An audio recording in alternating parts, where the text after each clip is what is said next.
There's a reason that a billboard in Times Square can cost millions of dollars a year. Ad agencies, marketing firms study our every move. They know exactly what we will definitely see, and based on that, the price goes up. I'd like to share with you a story about a friend of mine, a Heilige Yid, who went from Yerushalayim HaKodesh to the big city, to Manhattan, and he ended up in Times Square. And he told me this incredible thought, tremendously mechazik. He said as he was coming up from the subway, he was quite intimidated by all the hustle and bustle. And in his peripheral vision, he noticed a billboard. It had to have been probably 30 stories high. And he couldn't make out what it was. He was just looking at the bottom. But based on what he saw, this was not something that he should gaze at.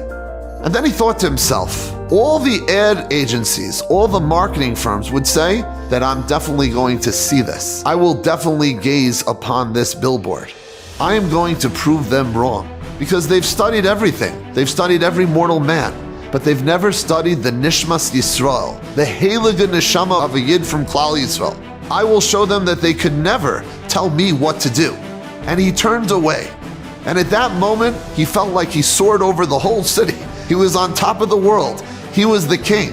A Yid from Yerushalayim HaKodesh in complete control of himself.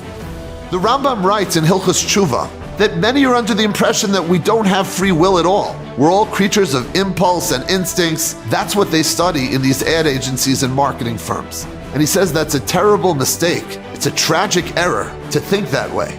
Klal Yisrael have the ability to choose anything and everything. We have the ability to be tzaddikim k'Moshe Rabbeinu mamish, like Moshe Rabbeinu. That's our koyach.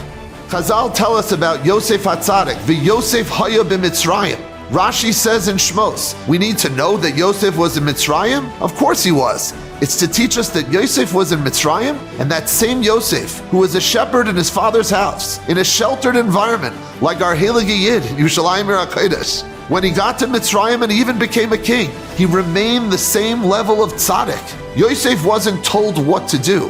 He told them what he's going to do. He was a Beicher Batoiv. He chose. He understood the power of a Nishmas Yisrael.